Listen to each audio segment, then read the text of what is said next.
Okay. Good evening. Hope you're all doing well. Let's learn a little bit about Tcheles. We're about two-thirds of the way down on Mem Beis and Mid Beis. Mir Hashem, we're learning Menachos Daf Mem Gimel. Let's get started. Amar le Abaye le Rav Shmuel. Rav Shmuel bar Reb Yehuda. Ha tchelta hecha tzav isula. How do you die Tcheles? Now, for those of you who've ever learned the sugyas of Tcheles, for those of you who've ever spoken to Rabbi Chaim Twersky about this, there's a lot of details here. But let's dig into the fundamental primary texture of the Gemara. Amar le, what did Rav Shmuel bar Reb Yehuda say? Maisinan dam chilazon v'samonim.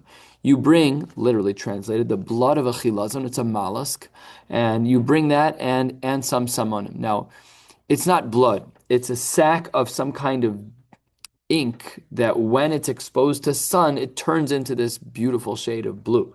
On its own, it's not blood. It's called dam chilazon. It doesn't mean dam. It means a glands of some kind. You place it into a pot and you boil it. You take some of this resulting liquid and you put it in like the bottom. Let's say you empty out an eggshell, you put it in the half of an eggshell. And then you take the thread, and we're just testing now. This isn't the real deal yet. We're going to analyze what we're doing.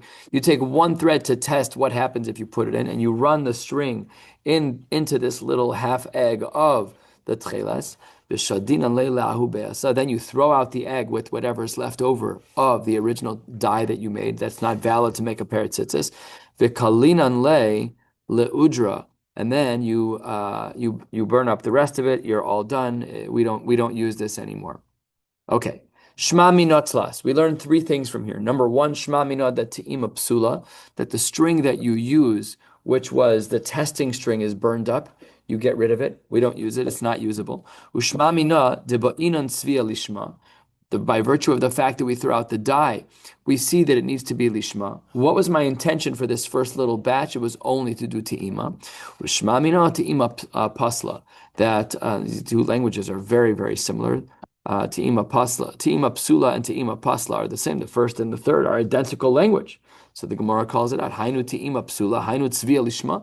Everything, this whole thing, it's all three things are the same. Says the Gemara, Amar Vashi matam kamar. This is really coming to tell me one thing that leads to another. What is the one thing that leads to another? Zog the Gemara matam psula mishum debayin and tzvia lishma. The reason why we say that this is going to be psula is because we need the tzvia, the dyeing, to be lishma, and because over here you started, the whole goal of this first round of the tcheles was to test that first string. Therefore, because we need tzvia lishma, we have to get rid of everything. We burn the string, we throw out the egg. None of it's valid. My time of psula, okay, good. Kitanoi. What we see over here, 10 lines from the bottom, a little bit less, is te'ima psula.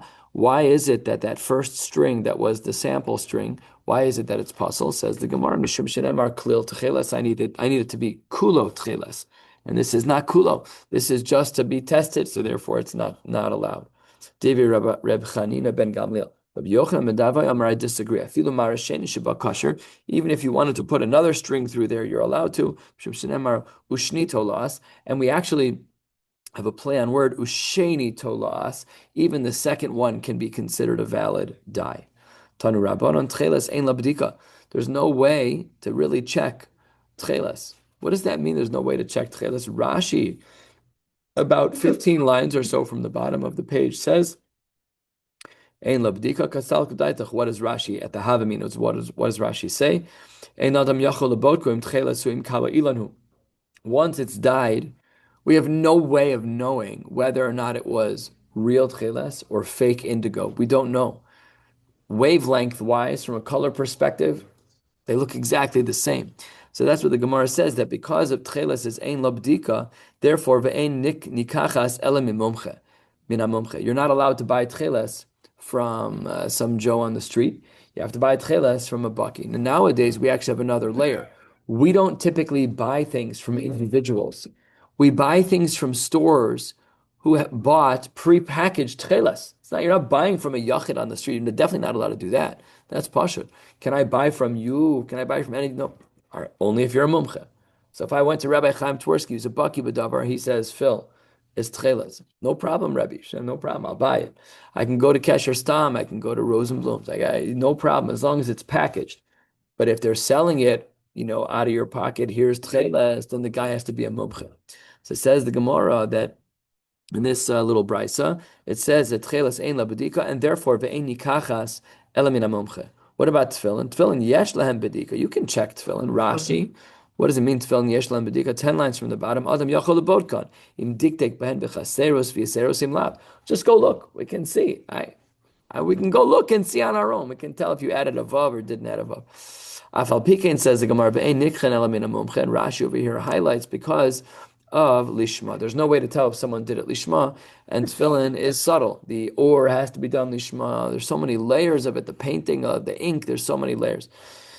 So tefillin is min hamomche. However, svarim umezuzos yesh lam bedika, much as you can check them, v'nikchen mikol adam. You're allowed to buy stam svarim and mezuzos. Those you're allowed to buy from anyone. Asks the Gemara. I totally disagree with tcheles ein la bedika. Yes, you can. And the Gemara gives two different ways that we can check if Badika is the real deal. What are the two ways? So this is a fascinating collection of items, but the Gemara says, go build this little magic potion, and then you'll know what the story is. What's the magic potion? So it says the Gemara, V'harav Yitzchak Breid Rav Yehuda Badikle, he did check tcheles. What did he do? Maisi Magbigila. This is what we would call in English alum, some type of, and what's alum, Dad? Is it it's not aluminum. It's an aluminum salt. I think it's aluminum sulfate, but it's aluminum salt. Is it a liquid or it's salt? It's a crystal. It's a crystal. All right, let's assume salt for our conversation. That's probably the manifestation that they had, and it had to be mixed in. And also, umaya de shavlilta, water that was extracted from fenugreek. I don't know how exactly they did that. Maybe they pressed it. Maybe they boiled it. Not sure. Umeme raglaim, and urine. What kind of urine was it? Ben arbaim yom. Now, either Rashi points out both. Either Rashi says, look at the fascinating Rashi at the top. Rashi says, "Iramaschal ben arbaim yom mitinok ben arbaim," a baby who's 40 days old, his urine, or lishna achrina she'avru mem yomi sheyatzu migufa adam, 40 days after one urinated. One of the two, either a baby whose urine is 40 days old, or urine from anyone, but it's 40 days old. Please do not try this at home. Nobody tests chelas with these ingredients. We don't know the ratios. We have no idea. Leave it alone. Now, what would you do with this mixture? Vitari la begavoihume ortava ad safra. You would mix all these things together, the alum, the water from fenugreek, and the urine. And what you would do is mix it up, put the tcheles in there. Vitari, you would soak it, begavaihu, inside of this liquid from night until morning. If ifrad chazuse, if the appearance of the tcheles would water down, would dilute, so then psula. One of the things we know about tcheles is that once the dye is in place, it doesn't fade. It's a permanent dye. Lo ifrad chazusa, if the appearance does not fade, then kshera. Now, all of that is approach number one to testing whether or not tcheles is real. So certainly the Gemara from before, when it says ein labedika, it can't mean because there's no way to test it. It's definitely testable. That's for sure. And then the Gemara 3 lines down on Mem Gimel Amud Aleph presents even another model. Rav Ada Kame de Rava Mishmei de Rav Avira Amar Maisi Chamira Irkasi Desare. You bring yeast that's extracted from very, very hard barley, the afila begave, and you bake the strings that you want to test inside this yeast. If it improves, then great. Then it's kosher, meaning this actually strengthens it. If it strengthens the color, then it's kosher. Ligriusa, if it doesn't strengthen it, if it changes for the worse, then psula. V'simanech, there's two directions. Shinui is sheker. If you go down in your change, then it's sheker. Shinui emes. Well, there are changes one way or the other. It doesn't stay neutral in this second approach. Good. That's what the Gemara says. So if that's true, that we see that there's two forms of bdika for tcheles, my ein lo bdika, nami deka amar. Why did you say on the bottom of the page in the brisa that when it comes to tcheles that there's no way to test it and therefore you have to buy from a mumche? Here's two ways to test it. So says the Gemara, good point. My ein lo bdika, nami deka amar, atiima. There's no way to test that first string. When you made that first string inside the egg to test it, we have no idea about the following factor. Was your mindset lishma or not? That we don't know. When you made the test string, we don't know if it's lishma. That's what it means at ein labdika. When I made that first strand and that first batch of dam chilazon mixed with samonim, therefore that's our problem. Says the Gemara, Mar, there was a person whose name was Mar, mi Mashchi. He was from a city called Mashchi. Very, very odd because Mar usually is a general name for master. And Mashchi usually means that was drawn from. Look at Rashi just to make sure you know I'm not making this up. Just to our right, 15 lines down. Mar, Shem Chacham, mi Mashchi, Shem Makom. Weird names. The guy's name was Mar. Fine. Says the Gemara, Mar mi Mashchi, Aisi Tchilta, Bishnei Rabachai. He brought Tcheles in front of Rabachai. He took the first approach, the mix of alum, water from fenugreek, and urine. He did the test, and ifrit chazuse, it diluted the tcheles, which shows you that it's not real tcheles. But then he did b'derav ada, then he did the second test, v'ishtani lema'al yusa, and it improved. So we have two tests and opposite results. In the first test, it looks like it was fake tchelas. In the second test, it looks like it's real tchelas. So savur lemifsala. He wanted to say, perhaps it's not kosher at all. Amar lehu Rav Achai ela halo tcheltahi velo kala ilan. It's neither. It's not tchelas because it failed the first test. It's not kala ilan because it passed the second test. So Zog's the Gemara el shmamina shmuasa ahadade itmar. These two tests are two-stage tests, and here's how it works. When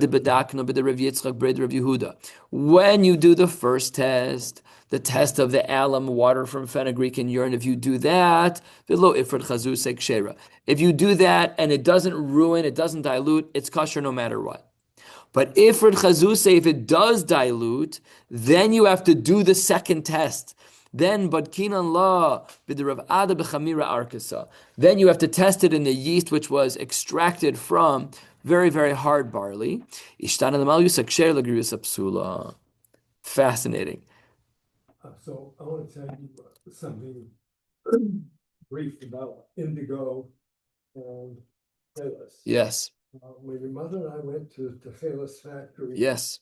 in Israel, that was years ago, and they told us, and I was very interested because of my chemistry background. They told us that indigo and Chelas have exactly the same molecular formula.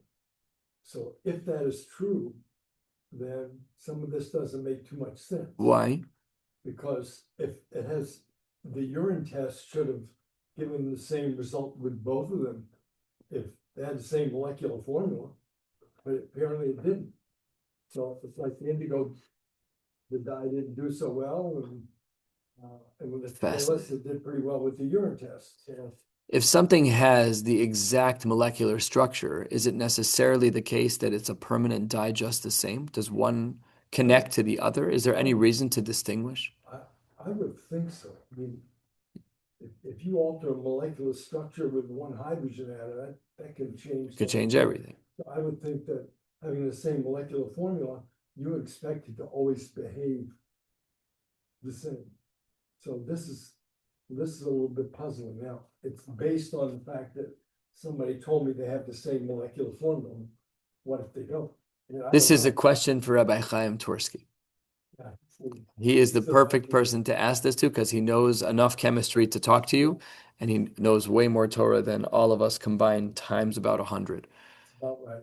I think that's probably a low multiplier. He can talk about Yes, many times. because I heard it In high school, I made you buy me tcheles. I wore tcheles for a while. Mhm. Yeah. You don't because it's post-traumatic stress disorder from the credit card charge. I know exactly why you forgot it. Says the Gemara, a third of the way down. Thank you for that insight. I'm now going to call Rabbi Twersky and ask him if the molecular structure for indigo and for kala ilan and for tcheles are the same. He'll know. He made Aliyah, or he's making, I think he made Aliyah. He was honored last year at HTC's 100th dinner, no? I thought he went to Lakewood. So I thought he made Aliyah. Well, if that's the case, I'm not calling him tonight either way, but I'll call him tomorrow. Yeah, I'll call him. I have his phone number. Shalchu mitam. Here's a verifying duplicative source that indicates shmuasa ahadade itmar. These two test methods were taught in pairs. It was a double method. If the first one was a success, then it was guaranteed tcheles. If it failed, then you'd go to the second test. Rav Mani daik v'zavin kechomrei masnisa. He was very strict about this. He followed the Mishnah that indicated that out of concern for the fact that that first thread might be puzzle, he would only buy tcheles from a mumche. Amar le'ahu sab hachi avud kamay de kamach. Those who were in front of me did like you. Va'atzlach iskayu. Their businesses succeeded. That's what it says. They did good in business. So when we're makbid that the tcheles that we wear is not just stam indigo or kala ilan, minus your question, Dad, about the molecular structure. But if one is to be makbid on that, then they earn their stripes and they have a better hatzlacha in business. What's the link? I have no idea. Ayin in the Rishonim. Almost a third of the way down. Tana Rabbanim. Halokech talis mitzuyes min ashuk. If a person is buying a four-cornered garment that already has strings on it from the shuk, Mi Yisrael, if you're buying from a Yid, from a frum Jew, Harei b'chazkasa, no problem at all. We absolutely assume that there's a chazaka, halachic chazaka, that is kosher. Minove kochavim, but if you're buying from a goy, then it depends. Mina tagar, if you're buying from a merchant, let's say there was a non-Jew who owned Kesher Stam, and he sold Jewish products, that's fine. Why? Because we have a principle called uman lomari umnase. People who run businesses, they don't want to have bad things said about them. So we believe them at face value because it's in their worst interest to lie. The second one person in our community finds out that a store is dishonest, you're done. You're done. But if you're Yashar Pasha, so by the Goyim, if you're a Tagar, if you're a merchant, we're going to trust you. Uman lo mari umnase. However, minahed yo psula. If you're just buying from a random guy, let's say this guy says, yo, I'm selling Rolexes, I'm selling tcheles. That guy you don't buy from. He's psula. There we don't trust him at all, not one drop. He would be more than happy to do indigo. He's a one-time seller. He knows he's never going to see you again. This is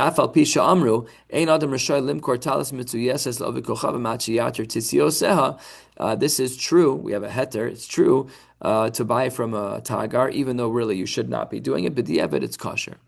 Says the Gemara, my time of why are we so strict in regards to a goy in general, speaking generally, because we already saw our heter, but why would we be makbid in general by a goy? Fascinating. Two answers, which is really three. Hacha targimu mishum zona. We're concerned about a zona. What does that mean? What does nus have to do with tzitzis? So take a look at Rashi. Rashi says two different things about a zona. Rashi's halfway down on the page. Dibra maschel mishum zona. Dilma havyole zona Yisraelis. Maybe the zona, the woman who is selling her body, maybe she's a yid. V'savruha Yisraelu. And because he's selling tzitzis, she thinks, Ich bin a Yid. The guy says he must be Jewish. And v'tiba'el v'arvi mishum lo tischatein bam. She says, look, maybe my line of work is not such a high quality line of work, but I only sleep with Yid. He's a Yid, and perhaps she'll sleep with him, and that's not right. And the second Lishna Acharina, the Gemara says, mishum zona ovedes kochavim. Dilma yoiv lahu oved kochavim be'esnana v'amra ki Yisrael nasna li v'asil l'michshadeh. Maybe it's a shiksameidal zona, and she'll take the tzitzis and say, look, I slept with a Yid, and I slept with a Yid whose name is Ploni Almoni, and cast aspersions on his image. Not a good idea. Answer number two, Rabbi Yehuda Omer Shema Yidluha Imo B'derech V'Yahargenu, is that perhaps it would be someone who's not Jewish, and they would follow you back to the Jewish community and wreak havoc, chas v'shalom, Hashem Yirachem, on a Jewish community. Good. Let's switch gears a little bit. We know, of course, that we assume it's pashut that women are exempt from mitzvos aseh she'azman grama. We also assume that tzitzis are mitzvos aseh she'azman grama. They don't start till Netzach Hama. Perhaps they start at Alos HaShachar and they end at Shkia. It says the Gemara, Rabbi Yehuda Ramit Chelta leParzuma de Inche Beise. He placed cheles on the women's clothing of his wife's house. Inche Beise is just a metaphor that speaks about a euphemism that speaks about his wife. Umivarech kol tzafar lis'atev patzitzis. And when he would put on his tzitzis in the morning, he would make the bracha of lis'atev patzitzis. Now we know, I put on a talis katan this morning. I did not make a bracha on it. But when I got to shul, I made the bracha of lis'atev patzitzis on my talis, which patters the talis katan that I put on. On Tisha B'Av, when we don't put on tzitzis in the morning, you have to make the bracha of mitzvah tzitzis first on your, or if you switch tzitzis during the day, let's say in the middle of the day, you took off your tzitzis to take a 3-hour gantz nap, you weren't feeling well. When you get up and put them back on the tilas yadayim, birchos haTorah, put on your tzitzis with a bracha. Why? Because it's a new bracha, it's a new garment that you're putting on. So says the Gemara, that's the din. He said that he would have his wife's clothing wear tzitzis. I've seen women at the wall wearing tzitzis. It's not something we're used to seeing. This is an amora in the Gemara. So says the Gemara, let's analyze. Rami, by virtue of the fact that he placed tzitzis on his wife's clothing, kosavar the mitzvah saseh shelo azman gramahu. It seems to be that he holds that tzitzis is not time bound. If it's not time bound, amai mavarach kol tzafra. If what you're saying is that it's a 24-hour a day mitzvah, never take it off except for the shower, even when you sleep, the chassidim sleep in their tzitzis. So why are you only making brachas in the morning? You should be making brachas every time you change your clothes. I don't care what time of day it is.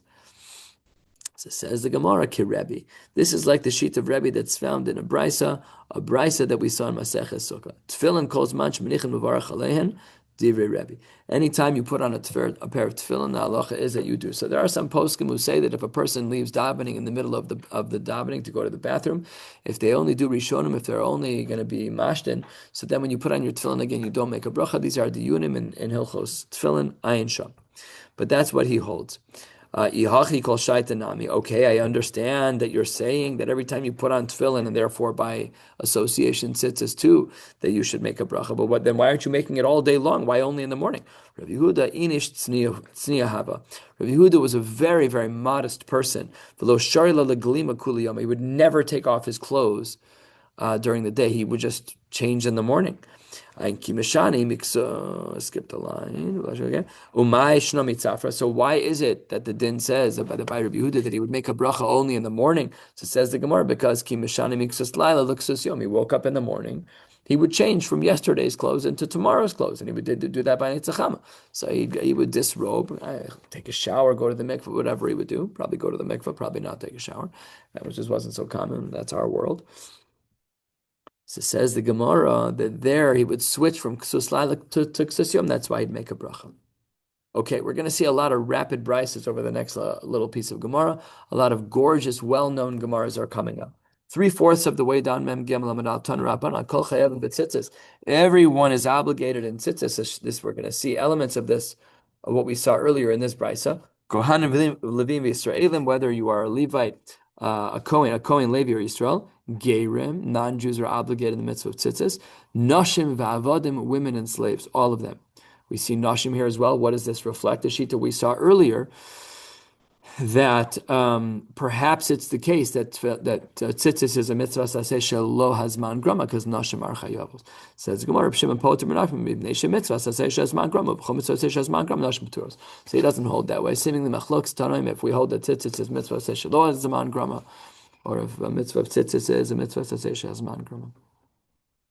Amar Mar, I don't understand the first part of your brisa. You're telling me the most obvious statements in the world. Thank you very much. Pshita, everybody knows that. We think a Kohen is, could you imagine in Shol, Avi Gadlib's not going to wear tzitzit? It's like, obviously he's obligated in tzitzit. What are we talking about even? Says the Gemara, Pshita, Di Kohanim, Levim, Yisraelim, Ptire, Man Lechayev. If they're not chayev, why would anybody else be chayev? And if they are chayev, why wouldn't we not? It doesn't make any sense. So the Gemara gives a beautiful Havamina. Really, Kohanim mitzrichale. We didn't need it for Levim and Yisrael, and we know that they're chayiv. We needed it for Kohanim. Why? Because look at this Havamina. Sal Kadaita Chamina, 2 lines before the wide lines. Because the Torah talks about shatnez as it relates to tzitzis, we might have thought, only someone who never has a heter of tzitzis, only someone who never has a heter of kilayim, of shatnez, only he would be chayiv in tzitzis. But hani kohanim are different. Why? Because because the avnate, because the belt of the kohen was made from wool and linen. So I might have thought that because they're already allowed to wear shatnez, lo lechayvu b'tzitzis, lo lechayvu. Kamash malan that that's not true. Kamash malan that nehidi ishtari be'idan avoda. You're right. When the Kohen is wearing the avnate and all the other begadim, he's putter from that isser of shatnez. But below idan avoda lo ishtarei. So therefore, I had a havamina that a Kohen would be putter, because perhaps the only time you're chayiv in tzitzis is if you never otherwise have a heter with shatnez, but a Kohen does have a heter with shatnez. Kamash malan that havamina is not correct. We said Reb Shimon is poter b'noshim. My time of the Reb Shimon. Why is it that we say that Reb Shimon holds the way he does? The Tanya or isamoso prat lixus laila, that he holds that urisamoso excludes a night garment. Okay, once you exclude night, who becomes exempt? Women. Why? Because if there's no mitzvah of tzitzis at night, by definition, it's a mitzvah saseh shezman grama. It's now a time-bound commandment. So Reb Shimon holds stark that a woman is patura from the mitzvah of tzitzis. Perhaps she's allowed to, like any other mitzvah saseh shezman grama. Almost all of them. We don't really allow for women to wear tefillin. Really try to avoid it. It's really not promoted. This happened a number of years ago in a modern Orthodox school in New York, raised havoc. They allowed some of the girls there to put on tefillin if they so desire. Very few did, but the principal wrote a whole Gantz letter, made the rounds. It was a shtickle tumult in more of the modern Orthodox community. The Haredi community was like, what are you doing? Like, why would you do that? But it made the rounds. Okay, so that's why Reb Shimon holds that Nashim are Pturos, because he holds that it's Pradluxus Laila, that Urisa Moso, that tzitzis have to be visible. At night, you can't see. So therefore, not allowed. Maybe you should say that when it says Urisamo, so it's not to exclude wearing tzitzis at night. And then maybe perhaps it's a mitzvah to say still that's shelo azman grama. Maybe Urisamo so that we should is that we should exclude a suma, someone who's blind. Maybe a blind person is pater, but men and women are chayavos and tzitzis. Mechatesi. Urisamo so is about riyah. How do you know that it's about ksus laila and not about a blind person? Great question. Says the Gemara, Omer asher techaseba harek susuma amor. When it says asher techaseba, that he will be covered with it, that refers to a blind person. Omani mekayim urisam so pradluk sus laila. But this is how Reb Shimon learns the brisa, and really most pointedly, this is why he holds that nashim are pturos from tzitzis, because at night they're pater, and that makes it by definition a mitzvah saseh shezman grama. Kol mitzvah saseh shezman grama nashim are pturos. Says the Gemara, but why did you learn that way? Why is it that you would say that a person who's blind is obligated, affirmative, to wear tzitzis, but at night no one's obligated to wear tzitzis? Says the Gemara, Svara, 2 lines from the bottom. Mar bani ksus laila. Sorry, that's not correct. Mar bani ksus suma. I say that a suma is obligated to wear tzitzis. Sheyeshna b'riyetzel acherim. Other people can see him. No one can see at night. Okay, we have lights outside, but al pi teva, when you're outside, no one can see what color your tzitzis are. So if you can't be mavchen ben lavan McCarthy, whatever ben lavan l'tcheles, nothing. So there's a difference between a suma. If a suma is wearing tzitzis, I can see his tzitzis. There's a din of re'iyah by me, but when it's dark out, no one can see. So Reb Shimon felt that it's more svaradik to say that it's an exclusion of ksus laila, and therefore we should say that that's the exemption, and therefore ksus laila is pater, and therefore women are ptura as well. V'Rabbanan, turning to the top of Mem Gimel Amud Beis. Hi, asher techaseba, my abdile. What do the Rabbanan do with the pasuk of asher techaseba? Reb Shimon learned in the brisa that asher techaseba teaches us about a suma. What do they hold about this? So it says the Gemara, mi boile lichidetanya. They need that for another brisa. Al arba kinofecha ksusecha. This is a pasuk in Dvarim. Let's read the whole pasuk. Gdilim taselach, like we've seen many times. Al arba kanfecha kanfos ksusecha asher techaseba. On the 4 corners of your garments, you should be covered with tzitzis. So it says the Gemara, arba v'lo shalosh. A garment that has 4 corners is kosher, but if it has 3, it is not. Ata omer arba v'lo shalosh, o einu ela arba v'lo chamesh. How do you know how to make your diuk? When the pasuk says 4 in Sefer Dvarim, it says arba. The pasuk says arba kanfos. How do you know that it's meant to exclude 4, exclude 3? Perhaps it's meant to exclude 5. Says the Gemara, Kshu omer asher techaseba asher bailas chamesh amor. So he holds that therefore the bailas chamesh is what is being excluded. Now, what about the din of Baal Tosif? So say the Meforshim over here, we're talking about a case where they only put tzitzis on four out of the five corners. You're not allowed to put tzitzis on five corners. That's also. But if the beged has five corners and you only put it on four, seemingly there's no din there of Bal Tosif. U'moani mekayim al arba v'lo shalosh. Ma ra'is l'rabos bailas chamish u'lhotzi bailas shalosh.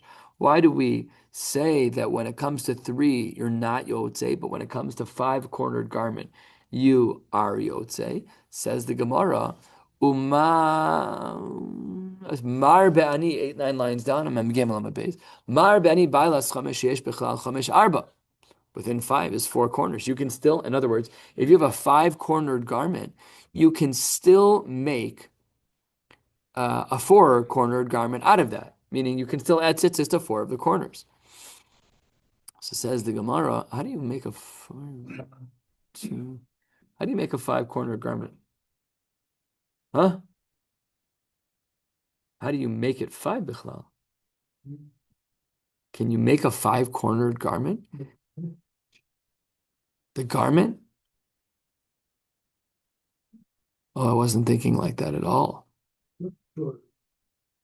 I was totally not thinking that way. I was thinking about a garment that like is like almost like a full circle that you drape and you have to cut upwards to make slits. If you do that, you can't make a four-corner garment. One cut gives you two, two cut gives you four. You make one more cut, you have six. No, you have five. I don't know. We got to play with it. It doesn't matter. I think your answer is correct, unsurprisingly. So that's what the Gemara says, that mar bani bailas chamesh yesh bichlal chamesh arba, within a five-cornered garment is four. Umotzi nebailas shalosh ein bichlal shalosh arba. I've Reb Shimon me asher nafka. He learns that from the word asher. V'rabbanan asher lo mashman lo. They don't darshan that word. How do you use the words Urisa Moso, the Rabbanan, against Reb Shimon? And we're going to see many brises in a row that focus on these words. Urisa Moso uzchartem. Re'ei mitzvazu. When you see tzitzis, uzchor mitzvah acheres. It'll help you remember another mitzvah. Hatluya ba. Ve'ezozu. There's another mitzvah that's connected to tzitzis. What's that? Zukriya Shema. It's not in the Mishnah from Maseches Brachos. Me'emas ha'korna Shema b'shachrish mishiyakar ben tcheles lava. Says the Gemara that when we see tzitzis, we remember the mitzvah Kriya Shema, which is that's our mantra. That's how Jews get through life. By the way, a beautiful vort.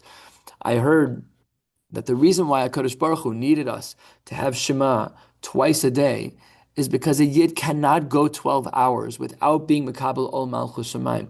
We can't make it through the day without anchoring ourselves at least twice in Shema, which is why it's not surprising that we added extra versions of it during the day before we go to bed. There's a mitzvah d'Rabbanan from the early parts of Brachos. Lo'olam Yehei Adam Yirei Shamayim, we added over there as well. We say Shema when we take out a Torah. We can't be away from Kabbalah's Ol Malchus Shemaim. We're just not strong enough. It's this reinfusion multiple times a day. Good. Let's continue 1/3 of the way down. There's another mitzvah that's close to the mitzvah of tzitzis. What's that? To remind us of the Isser of Shatnez. And Gdilim Tasalach right next to it in the pasuk. Tanyidach, another brisa halfway down next to Tosfos Rakia. Once a person becomes chayiv in this one mitzvah, he becomes obligated in all of the other mitzvahs. So why is this? It's not listed in the Gemara, but the answer is because of the gematria. Tzitzis, tzadi yud is 100, another tzadi yud is another 100, and the tuf is 400. So the gematria of the word tzitzis is 600. There are 8 strings in 5 knots, 613. So that's kind of a remez for us that kevan shenischayv adam b'mitzvah zu, nischayv b'chol mitzvahs kol Reb Shimon hi do'amar mitzvah aseh she'azman gramahi. And of course, this is one of the mitzvahs aseh she'azman grama. Tanya idach urisa moso uschartem es kol mitzvahs asem shkula mitzvah zu keneged kol mitzvahs kulan. This mitzvah is equivalent to all of the other mitzvahs. The Tanya idach nacha braysa urisa moso uschartem vasisem re'iyah mevi alidei zechira. When I see something, vision is a tool for memory. Zechira mevi alidei asiyah. And once I remember, I'm more likely to do actions. We should train ourselves that we should have a visual association that when I see my tzitzis, oh, I have to do a mitzvah. When I see my tzitzis, I'm a yid, I gotta go do a mitzvah. Rashbi Omer Kol Azars b'mitzvah zu zoch mekabel pnei Shechina. This is obviously a beautiful Gemara, that those who are very careful with the mitzvah of tzitzis, we wear them when we're supposed to. So then, under these circumstances, the halacha is that we will then be zochim eretz Hashem to mekabel pnei Shechina. Ksiv hacho risamoso by tzitzis, it says risamoso uchsiv hasam as Hashem elokecha tira ve'oso savod he. And this word oso, we see the word reisem and tira. They're both words of re'iyah. And oso is in the pasuk of Yiras Hashem. Hopefully we'll be zochet to see the Shechina because we're careful about it. Just another couple of Gemaras. I don't want to fall too far behind. Tanu Rabbanan. Chavivin Yisrael shesiv on HaKadosh Baruch Hu b'mitzvos. The Jews are beloved to HaKadosh Baruch Hu. How do we know that? Because the HaKadosh Baruch Hu has surrounded us with mitzvos. Tefillin b'roshein, utfillin b'zro'osehen. That's two right there. We have a tefillin on our head and we have tefillin on our arms. V'tzitzis b'bigdeihen. That's another mitzvah as well. Mezuzah lepischein. Amar David, Sheva b'yom hilal tichal mishpatei tzidkecha. What does Sheva stand for? We're at the first of the wide lines. Sheva is listed in Rashi, a third of the way down in the Rashi. Sheva. Listen to the count. Tefillin barosh uvizroa harei shtayim. Ve'arba tzitzios brings us to 6. Umezuzah harei sheva. So when a person is in a building that has a mezuzah and they are mitzuyatzes, they're wearing a tzitzis, they're wearing a talis, and they have tefillin, they have 7 protective measures. Okay, very good. Says the Gemara, Ubishah shenichnas David lebeis hamerchatz. When David would go into the base of Merchatz and disrobe, he wasn't wearing any clothes. He would say to himself, mitzvah. No, I'm not doing any mitzvahs. How can it ever be a scenario where a Jew is not doing a mitzvah? Once he remembered that he had the mark, he had the bris, he knew that he was gemalt, then he was totally comforted. Then he wrote a parak of Tehillim. This parak of Tehillim is parak Yud Beis. Lam natzeach al hashminis mizmor LaDavid al mila shenitna b'shmini.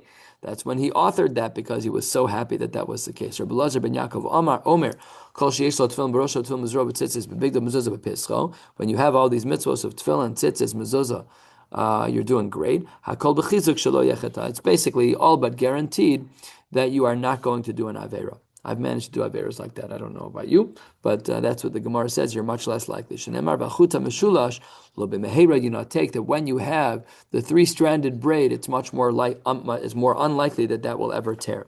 Let's say that a Kodesh Baruch Hu will surround you and you will be protected. So let us stop right here at Tanya. Emir Hashem will pick up tomorrow night with yet another daf. Wishing you all a beautiful night.